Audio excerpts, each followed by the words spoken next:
The open ocean covers over 70% of our planet's surface, stretching for thousands of miles in every direction with nothing but endless blue water as far as the eye can see. It's a place where humans simply don't belong, a vast, alien environment where survival depends entirely on preparation, luck, and an unbreakable will to live. At its deepest points, the ocean plunges down over 36,000 feet into complete darkness, harboring creatures and conditions that we're only beginning to understand.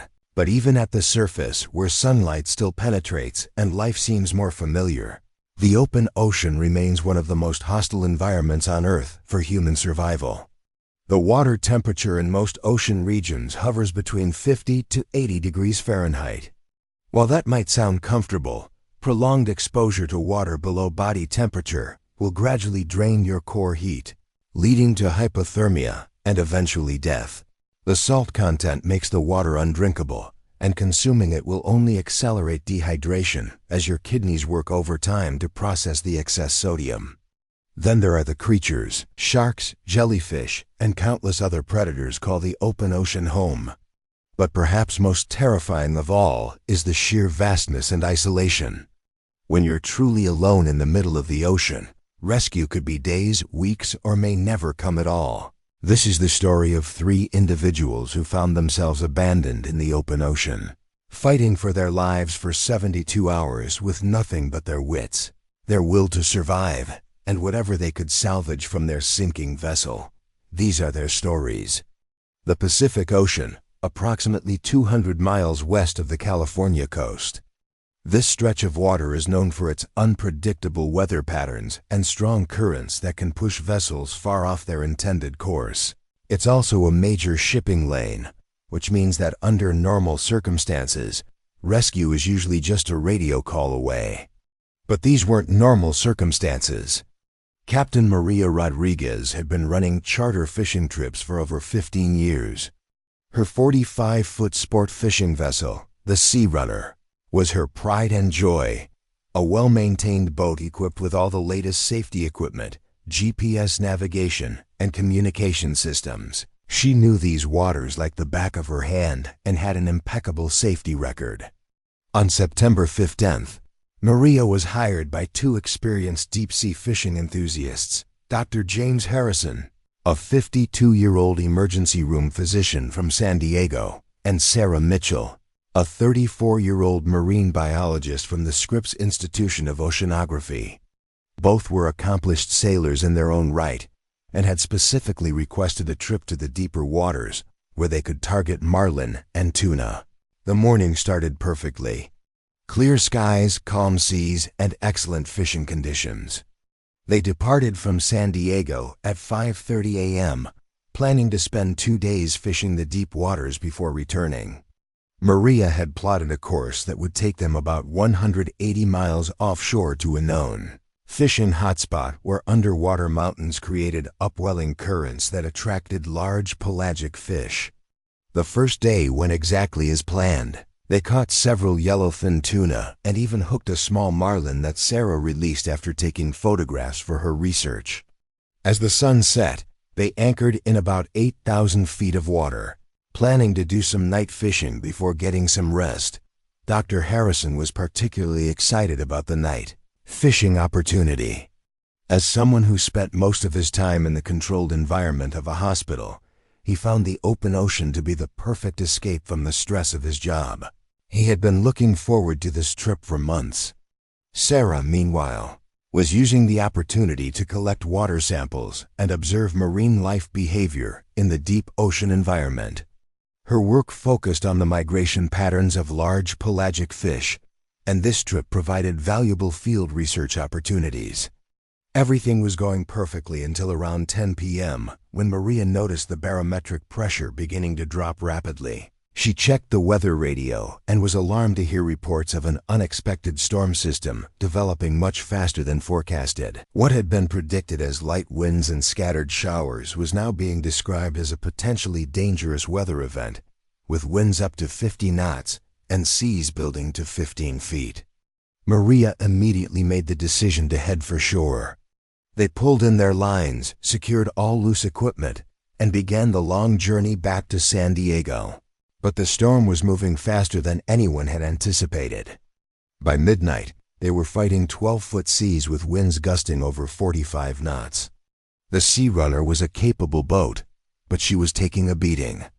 Green water was washing over the bow with each wave, and Maria was having to use all her skill to keep the boat headed into the seas at the proper angle. Dr. Harrison and Sarah had both taken seasickness medication, but the violent motion of the boat was making them both increasingly nauseous. They stayed below deck as much as possible, trying to rest and stay out of Maria's way as she fought to bring them safely home. Then, at approximately 2:15 a.m., disaster struck. Maria was concentrating on navigating through a particularly large set of waves when she heard a sound that every boat captain dreads: the sharp crack of breaking fiberglass. A rogue wave, estimated to be over 20 feet tall, had hit the Sea Runner at just the wrong angle. The impact was devastating. The wave drove the bow of the boat down into the trough of the following wave, and the stress caused a catastrophic failure in the hull structure. Water began pouring into the forward compartments faster than the bilge pumps could handle. Maria immediately activated the emergency beacon and sent out a mayday call on Channel 16. But the storm was interfering with radio communications. She wasn't sure if anyone had received their distress signal. Working quickly, she began directing Dr. Harrison and Sarah in emergency procedures. They activated additional bilge pumps, tried to patch the hull breach with emergency materials, and prepared the life raft for deployment. But it was clear that the Sea Runner was going down, and going down fast. The boat had maybe 20 minutes before it would be completely submerged. In those critical moments, Maria made decisions that would ultimately determine whether they would survive the next 72 hours. She grabbed the emergency kit, which contained flares, a first aid kit, emergency food rations, and water purification tablets. Dr. Harrison collected his medical bag, which contained various medications and supplies that could prove crucial for survival. Sarah grabbed her waterproof research equipment bag, which contained a GPS unit, water sampling equipment, and most importantly, a satellite communicator that she used for her research. As they prepared to abandon ship, Maria realized that their emergency beacon had been damaged in the same impact that holed the hull. Their primary means of alerting rescue services to their location was gone. The life raft deployment went smoothly, which was a small miracle given the conditions. Maria had insisted on regularly servicing and inspecting all safety equipment, and that attention to detail was now paying off. The 6-person life raft inflated properly and remained stable even in the rough seas. One by one, they jumped from the sinking Sea Runner into the life raft. First Sarah, then Dr. Harrison, and finally Maria. As they pushed away from the dying vessel, they watched as the Sea Runner's lights disappeared beneath the waves, taking with them their shelter, their transportation, and most of their supplies. They were now alone in the middle of the Pacific Ocean, in a storm, with no guarantee that anyone knew where they were or that they were in trouble. The life raft was designed to keep them alive, but it was not designed for comfort. The interior was cramped, wet, and cold. The constant motion of the waves made it difficult to do anything except hold on and try not to be thrown around inside the raft. But they were alive, and for now, that was all that mattered.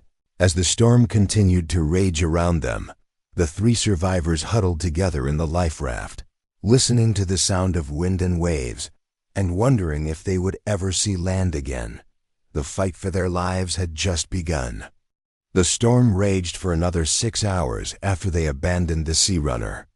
During that time, the 3 survivors could do nothing but hold on and endure the violent pitching and rolling of the life raft as it was tossed around like a toy in the massive waves. The life raft was equipped with a sea anchor, essentially an underwater parachute designed to keep the raft oriented properly and prevent it from flipping over.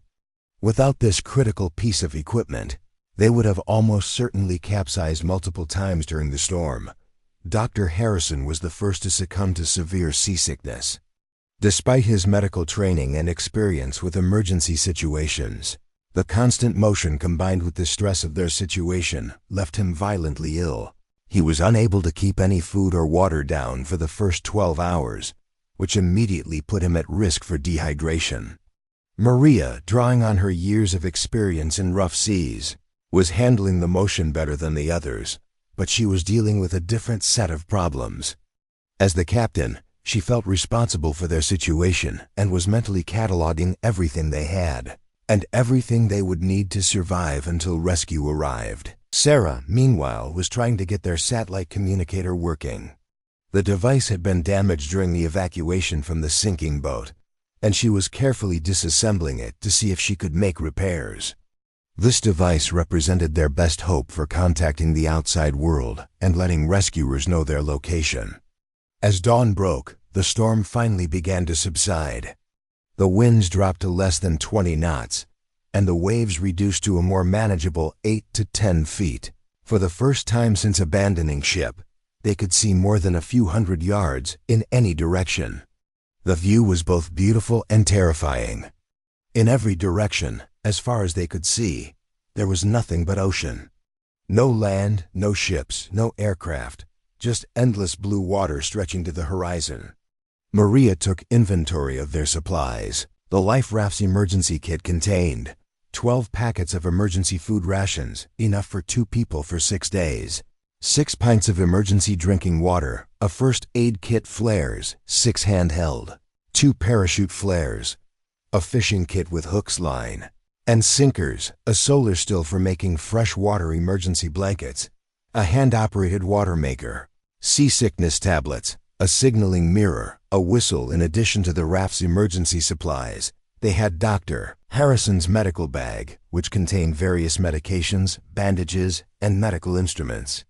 Sarah's research bag contained the damaged satellite communicator, a handheld GPS unit, which was still functional, and various scientific instruments. The GPS unit gave them their first real assessment of their situation. They were approximately 240 miles west of San Diego, much further offshore than they had been when they abandoned ship.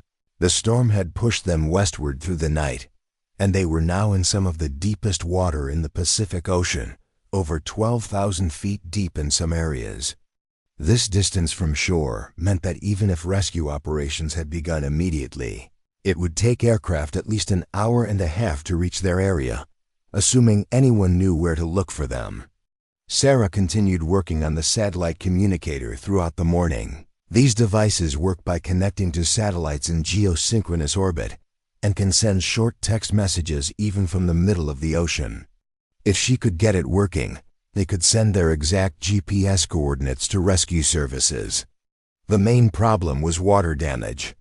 Seawater had gotten into the electronics during their hasty evacuation, and salt water is particularly destructive to electronic equipment. Sarah carefully cleaned each component with fresh water from their limited supply, hoping to remove the salt deposits that were preventing the device from functioning. By midday, Dr. Harrison was feeling well enough to take stock of their medical situation. As an emergency room physician, he was acutely aware of the various health risks they faced. Dehydration was their most immediate concern. The human body can survive for weeks without food, but only days without water. In their current situation, exposed to sun, wind, and salt spray, they would need at least 2 liters of water per person per day to maintain their health. Hypothermia was another serious risk. Even though the air temperature was in the 70s, the water temperature was only about 65 degrees. If any of them fell into the water, they would have limited time before the cold water would begin to affect their coordination and decision-making ability. Sun exposure was also a major concern. With no shade and the sun reflecting off the water, they could develop severe sunburn and heat-related illness very quickly. Finally, there was the psychological aspect. Being stranded in the open ocean can cause severe anxiety, panic attacks, and depression. Maintaining morale and mental health would be crucial for their survival. Maria established a routine that would help them manage their resources and maintain their sanity. They would ration their food and water carefully, with each person getting a small amount every few hours rather than larger portions less frequently. This would help maintain their energy levels and also give them something to look forward to throughout the day. They also established watch schedules. At all times, one person would be scanning the horizon for ships or aircraft, while another worked on signaling equipment or other survival tasks. The third person could rest, but even during rest periods, they would be alert for any changes in weather or sea conditions. As the afternoon wore on, they began to attract attention from marine life. Several species of birds began circling the life raft, apparently curious about this unusual object in their territory. While the birds were a good sign, indicating that they were in an area with abundant marine life, they also presented a potential problem. Some seabirds are aggressive and might try to steal their food or damage the raft. More concerning was the appearance of several sharks. The species appeared to be blue sharks, which are common in deep water and generally not considered dangerous to humans. However, any sharks around a small life raft are cause for concern. If anyone fell into the water, sharks would make rescue nearly impossible. Late in the afternoon, Sarah made a breakthrough with the satellite communicator. After hours of careful cleaning and troubleshooting, she managed to get the device to power on and establish a connection with the satellite network. The screen displayed "signal acquired" for a few precious seconds before going dead again. But those few seconds were enough to give them hope. If she could get the device working reliably, they could send their GPS coordinates to the Coast Guard and dramatically improve their chances of rescue. As the sun began to set on their first full day in the life raft, the three survivors faced an uncomfortable reality. They had enough food and water for perhaps 3 or 4 days if they were very careful with their rationing. After that, they would be dependent entirely on their ability to catch fish and produce fresh water from seawater. The ocean around them was teeming with life, but catching that life with their limited fishing equipment would be challenging. The fishing kit and the emergency supplies was designed more for coastal fishing than for the deep ocean environment where they now found themselves. That first night was perhaps the longest of their lives. With no lights except for the stars overhead, the life raft felt like a tiny island of humanity in a vast, dark wilderness. The sounds of the ocean, the constant movement of water, the occasional splash of a wave against the raft, and the eerie calls of seabirds created a soundtrack that would haunt their memories long after their rescue. But they were still alive, still together, and still fighting. The real test of their survival skills was about to begin. The second day dawned clear and calm, which brought both relief and new challenges. The good news was that the flat seas would make it easier to spot any potential rescue aircraft or ships. The bad news was that without wind to provide some cooling, the tropical sun would turn their life raft into an oven. By 9 a.m., the temperature inside the raft had already climbed to over 90 degrees Fahrenheit, and it was still rising. The orange canopy that protected them from wind and spray was now trapping heat like a greenhouse. They faced an impossible choice: stay covered and risk heat exhaustion, or expose themselves to the sun and risk severe sunburn and dehydration. Maria made the decision to partially open the canopy during the hottest part of the day, accepting the increased sun exposure in exchange for ventilation. She divided one of their emergency blankets into 3 pieces, giving each person a small reflective covering to help protect against direct sunlight. Dr. Harrison was still dealing with the effects of seasickness from the previous day, but he was now able to keep small amounts of water down. However, he was showing early signs of dehydration, dry mouth, decreased urination, and mild confusion. Maria made the difficult decision to give him slightly larger water rations, knowing that his medical expertise would be crucial for all their survival. Sarah continued her work on the satellite communicator. She had discovered that the device would work for short periods after drying out in the sun, but moisture in the air would quickly cause it to malfunction again. She developed a routine of heating the device in direct sunlight for an hour, then quickly powering it on and attempting to send a message before it failed again. Around noon, they had their first real sighting of potential rescue. A commercial aircraft passed high overhead, leaving a contrail across the clear blue sky. All three survivors immediately began signaling with mirrors, flares, and anything else they could use to attract attention. But aircraft at commercial flight altitude are typically flying between 30,000 and 40,000 feet.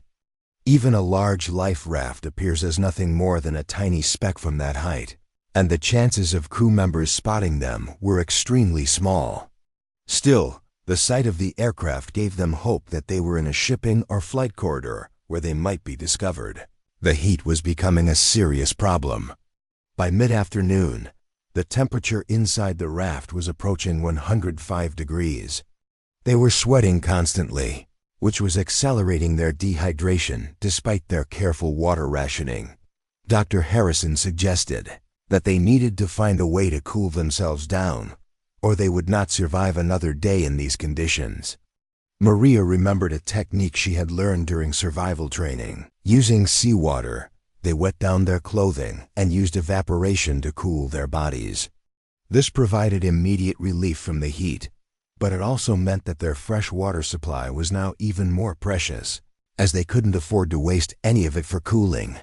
The psychological stress was also beginning to take its toll. Sarah, despite her scientific training and normally calm demeanor, was starting to show signs of anxiety. She was rechecking the GPS coordinates obsessively and becoming increasingly frustrated with the malfunctioning satellite communicator.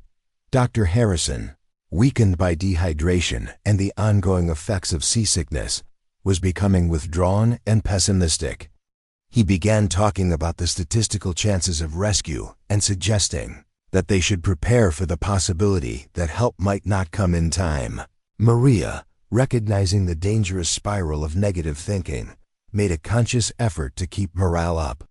She talked about her previous experiences in difficult situations, reminded them of the search and rescue capabilities of the Coast Guard, and kept them focused on practical survival tasks rather than dwelling on their dire circumstances. Around 3 p.m., they had their first success with fishing. Using one of the hooks from the emergency kit, baited with a small piece of their rationed food, Sarah managed to catch a small fish, what appeared to be a juvenile mahi-mahi.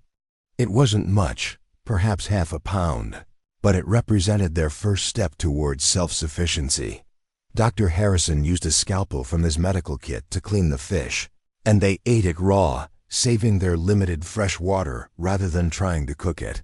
The protein was desperately needed, and the success of catching something gave them a psychological boost that was almost as valuable as the nutrition.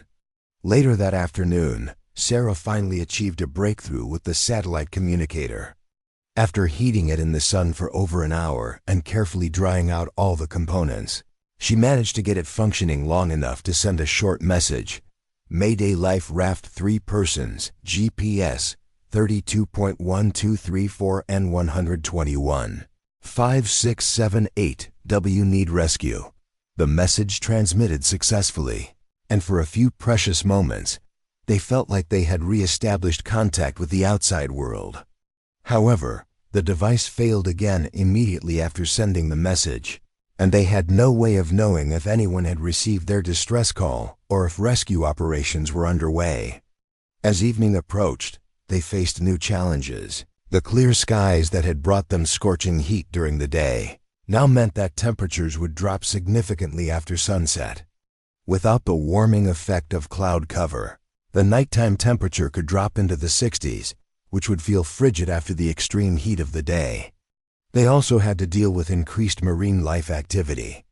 As the sun set, larger fish began moving closer to the surface to feed, and their life raft attracted attention from various sea creatures. Several times during the evening, they felt large objects bump against the bottom of the raft, possibly sharks. Investigating this strange floating object in their territory, the night brought new sounds and sensations that tested their nerves. The ocean, which had seemed relatively quiet during the day, came alive with the sounds of feeding fish, diving birds, and other marine activity. Every splash, every bump against the raft, every unfamiliar sound made them wonder what might be lurking just beneath the surface. But they had survived their second day. They had successfully caught food, sent a distress message, and were learning to adapt to their harsh environment. Dr. Harrison's condition had stabilized, and all three were showing the mental toughness that would be essential for long-term survival. However, their water supplies were dwindling faster than they had hoped. The extreme heat had forced them to consume more water than their original rationing plan allowed. If rescue didn't come soon, they would need to rely entirely on the solar still and water maker equipment that they had not yet tested and that might not produce enough fresh water to sustain 3 people. The fight for survival was far from over. The third day brought with it a crushing realization. They were truly on their own. The brief hope that their satellite message had been received was fading as no rescue aircraft appeared on the horizon. Their water supplies had reached critical levels, less than 2 pints, remaining among the 3 of them. Dr. Harrison woke up that morning in significantly worse condition. The combination of ongoing dehydration, heat exhaustion, and the stress of their situation had taken a severe toll on his body. His speech was slurred. He was having difficulty concentrating, and his skin had lost its elasticity, all signs of severe dehydration. Maria made the difficult decision to give Dr. Harrison the larger portion of their remaining water, despite his protests. She knew that if they lost his medical expertise, all of their chances of survival would decrease dramatically. Sarah spent the early morning hours setting up the solar still. This device, included in their emergency kit, was designed to evaporate seawater and then condense the water vapor back into fresh water. In theory, it could produce several cups of fresh water per day. In practice, especially with the high humidity and variable sun conditions, it might produce much less. The setup process was more complex than any of them had anticipated. The solar still required precise positioning and careful sealing to work effectively. Any leak in the system would contaminate their fresh water with salt water, making it undrinkable and potentially deadly. By mid-morning, they had their second encounter with a ship. A large container vessel appeared on the horizon, perhaps 10 miles away. All 3 survivors immediately began signaling with everything they had: mirrors, flares, bright orange cloth, and hand signals. They launched one of their precious parachute flares, watching as it climbed high into the clear sky before deploying its bright red canopy. The flare burned for nearly a minute, clearly visible against the blue sky. For 20 agonizing minutes, they watched the ship, looking for any sign that their signals had been seen. They continued signaling with mirrors and waving bright orange cloth, hoping against hope that someone on the bridge would spot them. But the ship continued on its course without deviation. Either their signals hadn't been seen, or the ship's crew had dismissed them as something other than a distress signal. As the vessel disappeared over the horizon, it took with it what might have best chance for rescue. The psychological impact of watching that ship sail away was devastating. Sarah broke down crying for the first time since their ordeal began. Dr. Harrison retreated into himself, barely speaking for the rest of the morning. Even Maria, who had been their pillar of strength, showed signs of despair. But despair was a luxury they couldn't afford. With their water supplies nearly exhausted, every hour that passed without rescue brought them closer to death from dehydration. They had to focus on survival, not on rescue. The solar still was producing water, but much more slowly than they had hoped. After 4 hours in direct sunlight, it had produced perhaps half a cup of fresh water, far less than the minimum they needed to survive. Sarah decided to try a different approach. Using her scientific equipment, she rigged up an additional evaporation system using a large plastic bag, seawater, and one of their emergency blankets. The principle was the same as the solar still, but this improvised system might be more efficient. Meanwhile, Maria focused on fishing. Their success the previous day had proven that food was available, but they needed to catch more to maintain their strength. Using different techniques and baits, she managed to catch 2 small fish during the afternoon, Not enough to fully satisfy their hunger, but enough to keep their energy levels stable. Dr. Harrison, despite his weakened condition, was monitoring everyone's health status. He was particularly concerned about the early signs of heat stroke that all three of them were showing. Their core body temperatures were elevated. They were sweating excessively despite their dehydration, and they were all having difficulty concentrating for extended periods. Late in the afternoon, they faced a new crisis.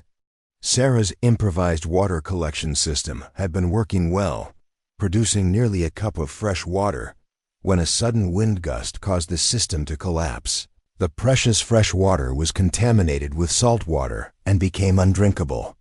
The loss of that water was psychologically devastating. It represented hours of work and hope, and its loss felt like a major setback in their fight for survival. As evening approached, Dr. Harrison's condition continued to deteriorate. He was now showing signs of severe dehydration and heat exhaustion, confusion, rapid heartbeat, and inability to sweat despite the heat. Maria and Sarah knew that without significant water intake soon, he might not survive the night. They made the decision to give him the last of their emergency water supply, approximately 1 cup of precious fresh water. This left them with no reserves, completely dependent on their ability to produce fresh water from the ocean. But that decision may have saved Dr. Harrison's life. Within an hour of drinking the water, his condition began to stabilize. His mental clarity improved, and he was able to contribute to their survival efforts once again. That night, as they huddled together in the life raft, all three survivors understood that they had reached a critical point. They had been in the ocean for 72 hours, their supplies were exhausted, and there was no sign of rescue. From this point forward, they would survive entirely on their own abilities, or they would die. But they had also learned important lessons. They could catch fish, they could produce fresh water, and they could endure conditions that would have seemed impossible just 3 days earlier. They were no longer just victims waiting for rescue.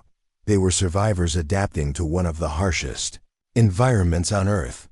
The question now was whether they could sustain their survival efforts long enough for rescue to find them, or whether they would have to make the dangerous decision to try to reach land on their own. As the stars appeared overhead, marking the end of their 3rd day in the open ocean, they were still alive, still together, and still fighting. The battle for survival was far from over, but they had proven to themselves, and to the merciless ocean, that they were not going to give up without a fight. The 4th day began differently from the previous 3. Instead of waking to immediate concerns about water and food, the survivors found themselves facing a new reality. They were no longer just trying to survive until rescue arrived. They were learning to live in the ocean environment. Dr. Harrison's recovery overnight had been remarkable. The water he had consumed the previous evening, combined with the fish protein and a full night's rest, had restored much of his strength and mental clarity. For the first time since their 2nd day, he was able to take an active role in their survival efforts. Sarah's water production systems were showing promising results. The Solar still had produced nearly 2 cups of fresh water overnight, as the temperature differential between day and night improved its efficiency. Her improvised backup system, rebuilt and improved after the previous day's failure, was also working well. Most importantly, they had established a routine that was working. Maria handled fishing and general survival tasks. Sarah focused on water production and equipment maintenance, and Dr. Harrison monitored everyone's health while contributing to whatever tasks his strength would allow. Around 10 a.m., they had a breakthrough that would change everything. Sarah was conducting her routine check of the satellite communicator when she discovered that the device was not only working, but it was showing that her previous day's message had been received and acknowledged by rescue services. The small screen displayed a return message. SAR aircraft dispatched your area, 8 of 4 hours, maintain position signal ready. The emotional impact of that message was overwhelming. After 3.5 days of uncertainty, they now knew that rescue was actively searching for them. Search and rescue aircraft were en route to their area and would arrive within hours. But the message also brought new challenges. Maintain position was easier said than done in a life raft subject to ocean currents. Signal ready meant they needed to conserve their remaining flares and signaling devices for the critical moment when aircraft arrived in their area.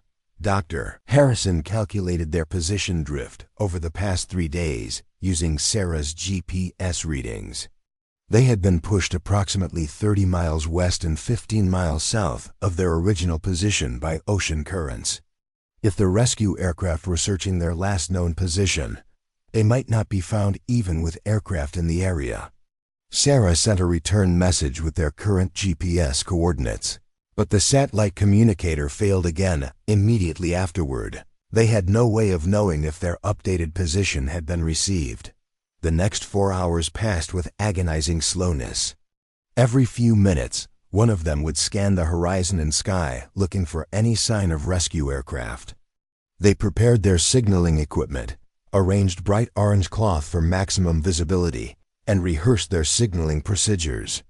At 2:15 p.m., they heard it, the distant sound of aircraft engines. All 3 survivors began scanning the sky frantically, looking for the source of the sound. Finally, Sarah spotted it, a Coast Guard C-130 search aircraft, flying a search pattern approximately 5 miles to their east. They immediately began signaling with everything they had. Maria lit a handheld flare while Sarah used the signal mirror to reflect sunlight toward the aircraft. Dr. Harrison waved the bright orange cloth in large, sweeping motions. But the aircraft was too far away. Despite their best efforts, it continued its search pattern without changing course. The sound of the engines gradually faded as the aircraft moved further away. The disappointment was crushing, but they knew that search aircraft would continue working the area. The key was to be ready for the next opportunity and to make sure they were as visible as possible when that opportunity came. 30 minutes later, they heard engines again. This time, the sound was different. Helicopter rotors rather than fixed-wing aircraft. A Coast Guard rescue helicopter was approaching from the south, flying much lower than the previous aircraft. This was their moment. Maria lit their second parachute flare, sending the bright red signal high into the clear sky. Sarah continued with the signal mirror while Dr. Harrison waved the emergency cloth. The helicopter was less than 2 miles away when the flare deployed. The bright red canopy was clearly visible against the blue sky, and this time, their signals were seen. The helicopter immediately changed course toward their position. Within minutes, they could see the orange and white Coast Guard helicopter approaching their life raft. The sound of the rotors grew louder and louder until it was almost deafening. As the helicopter hovered overhead, a rescue swimmer was lowered into the water near their life raft. The professional calm and competence of the Coast Guard crew was immediately reassuring after their days of uncertainty and fear. One by one, they were lifted from the life raft to the safety of the helicopter. First, Dr. Harrison, whose medical condition made him the priority for evacuation. Then Sarah, and finally Maria, who remained with the life raft until the very end. As the helicopter lifted off and began the flight back to shore, all 3 survivors looked down at the tiny orange life raft floating alone on the vast blue ocean. That small craft had been their entire world for 72 hours, their shelter, their home, and ultimately their salvation. The flight to shore took just over an hour. During the flight, Coast Guard medical personnel provided initial treatment for dehydration and heat exposure. All 3 survivors were in remarkably good condition considering their ordeal, a testament to their survival skills and their determination to live. The rescue of Maria Rodriguez, Dr. James Harrison, and Sarah Mitchell made headlines as a remarkable survival story. 3 people had survived 72 hours in the open Pacific Ocean with minimal supplies, demonstrating the power of preparation, teamwork, and an unbreakable will to survive. Their story provides valuable lessons for anyone who ventures onto the ocean. The importance of proper safety equipment cannot be overstated. The life raft, emergency supplies, and safety equipment aboard the Sea Runner with the difference between life and death. Regular maintenance and inspection of this equipment is crucial. Maria's attention to detail in maintaining her safety gear directly contributed to their survival. Communication equipment redundancy is essential. If Sarah had not brought her satellite communicator as part of her research equipment, they would have had no way to contact rescue services after their emergency beacon was damaged. Multiple means of communication can be the difference between rescue and tragedy. Mental preparation is as important as physical preparation. The psychological challenges of survival can be as deadly as the physical ones. The survivor's ability to maintain morale, work together, and adapt to changing circumstances was crucial to their survival. Basic survival skills save lives. Knowledge of water production, fishing techniques, and medical care proved essential when their supplies ran out. These skills allowed them to survive longer than their initial supplies would have permitted. Never give up hope. Even in the most desperate circumstances, rescue remains possible. The decision to continue fighting for survival, even when the situation seemed hopeless, ultimately led to their rescue. Today, Dr. Harrison has returned to his work in emergency medicine with a new appreciation for survival situations. Sarah continues her marine biology research, though she now carries multiple backup communication devices on all field trips. Maria still runs charter fishing trips, but with enhanced safety protocols and additional survival equipment. All three remain close friends, bonded by their shared experience of surviving together in one of Earth's most hostile environments. They regularly speak to boating safety groups, sharing their story and the lessons they learned during those 72 hours fighting for life in the open ocean. The Pacific Ocean remains as vast and unforgiving as ever, covering thousands of square miles of deep water where humans are visitors at best and intruders at worst. But for those who venture onto these waters with proper preparation, respect for the environment, and the knowledge that survival is possible even in the most desperate circumstances, the ocean becomes less of an enemy and more of a challenge that can be overcome. The story of these three survivors reminds us that the human spirit, when tested by extreme circumstances, is capable of remarkable resilience. When faced with the choice between giving up and fighting for life, they chose to fight. When their supplies ran out, they learned to live off the ocean itself. When rescue seemed impossible, they never stopped believing that they would survive. Their 72 hours in the open ocean tested every aspect of their physical and mental strength. They faced dehydration, starvation, extreme heat, psychological stress, and the constant threat of being lost forever in the vastness of the Pacific. But they also discovered that humans are capable of adapting to even the harshest environments when survival depends on it. The ocean taught them lessons that no classroom or textbook could provide. They learned that water is more precious than gold, that a single small fish can mean the difference between life and death, and that hope is sometimes the most powerful survival tool of all. But perhaps the most important lesson from their ordeal is that preparation and knowledge are the keys to survival. Maria's insistence on maintaining proper safety equipment, Dr. Harrison's medical expertise, and Sarah's scientific knowledge and backup communication equipment all played crucial roles in their survival. Their story serves as both inspiration and warning to anyone who ventures onto the open ocean. The sea can be beautiful, peaceful, and welcoming, but it can also be deadly for those who are unprepared or who underestimate its power. In the months following their rescue, all three survivors underwent extensive debriefing with Coast Guard search and rescue personnel. Their experiences contributed to improvements in life raft design, emergency communication protocols, and survival training programs. The life raft that saved their lives was eventually recovered by the Coast Guard and is now on display at the National Maritime Museum, serving as a reminder of the importance of marine safety and the power of human survival instinct. Sarah's damaged satellite communicator was also recovered and analyzed by the manufacturer. The lessons learned from its partial failure in saltwater conditions led to design improvements that have since saved other lives in similar situations. Dr. Harrison's medical observations during their ordeal contributed to research on survival physiology and the medical challenges faced by survivors of maritime disasters. His first-hand experience of treating dehydration and heat-related illness in extreme conditions provided valuable insights for emergency medical protocols. The search and rescue operation that led to their discovery was also studied and analyzed by the Coast Guard. The coordination between different aircraft, the effectiveness of various search patterns, and the challenges of locating small objects in the vast ocean all provided lessons that improve future search and rescue operations. But beyond the technical and procedural lessons, their story resonates on a more fundamental level.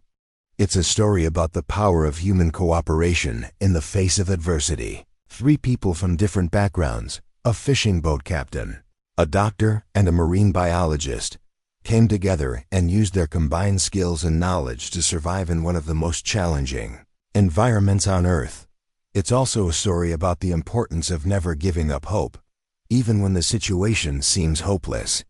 There were moments during their ordeal when each of them considered the possibility that they might not survive, but they continued to fight, continued to work toward their survival, and continued to believe that rescue was possible.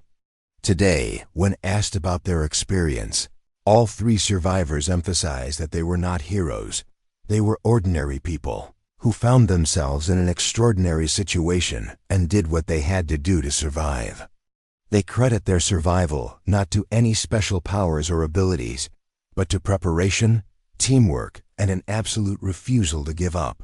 Their story has been told in numerous forums, maritime safety conferences, survival training courses, and search and rescue symposiums. But perhaps its most important audience is the everyday boaters, fishermen, and ocean enthusiasts who venture onto the water for recreation or work. The message is clear: respect the ocean, prepare for emergencies, and never underestimate the power of the human will to survive. The ocean will always be dangerous and unforgiving, but with proper preparation and the right mindset, even the most desperate situations can be overcome. As Maria Rodriguez often says when speaking to boating groups, the ocean doesn't care about your plans, your schedule, or your experience level. It only cares about whether you're prepared for what it might throw at you. We were lucky, we had good equipment, we worked together, and we never gave up. But luck isn't a survival strategy. Preparation is. Dr. Harrison adds his own perspective from the medical field. In the emergency room, I see the results of accidents and disasters every day. But our experience in the life raft taught me that the human body and mind are capable of enduring far more than most people realize. The key is understanding your limits and working within them while never accepting that those limits can't be overcome. Sarah, approaching the story from her scientific background, emphasizes the importance of understanding the environment. The ocean is not trying to kill you, it's just indifferent to your survival. Understanding how it works, how currents move, how weather develops, how marine life behaves, all of that knowledge becomes crucial when you're fighting for your life. Science isn't just academic theory. Sometimes it's the difference between life and death. Their 72-hour ordeal in the Pacific Ocean ended with rescue, but its lessons continue to resonate years later. Every time someone checks their safety equipment before heading out to sea, every time a boater decides to carry backup communication devices, every time someone takes a marine survival course, the legacy of their survival story continues. The open ocean remains one of the most challenging environments on our planet. It covers more than 70% of the Earth's surface, contains creatures and conditions that we're still learning to understand, and can change from calm and beautiful to violent and deadly in a matter of hours. But it's also a place of incredible beauty, abundant life, and endless adventure for those who approach it with the right combination of respect, preparation, and skill. The 3 survivors of this story didn't let their harrowing experience drive them away from the ocean. Instead, they learned from it and returned to the sea with a deeper understanding of both its dangers and its wonders. Their story stands as a testament to the resilience of the human spirit and the power of preparation. cooperation, and hope in the face of seemingly impossible odds.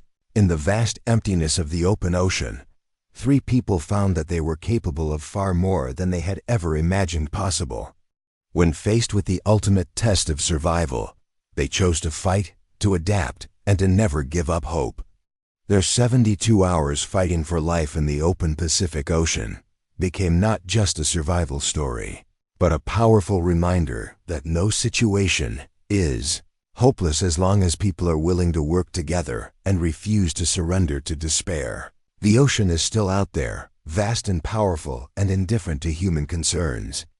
But thanks to stories like this one, more people understand that even in the most desperate circumstances, survival is possible for those who are prepared, determined, and willing to fight for their lives. Hello everyone. Thank you for listening to this incredible survival story. If you made it this far, I want to thank you for joining these 3 survivors on their harrowing journey through 72 hours of fighting for life in the open Pacific Ocean. Their story reminds us that the human spirit is capable of incredible resilience when tested by extreme circumstances. It also shows us the critical importance of preparation, teamwork, and never giving up hope, even when the situation seems impossible. If you found this story compelling, you might want to check out other survival stories that demonstrate the power of human determination in the face of nature's greatest challenges. Thank you for listening, and remember, preparation can mean the difference between disaster and survival. Stay safe out there.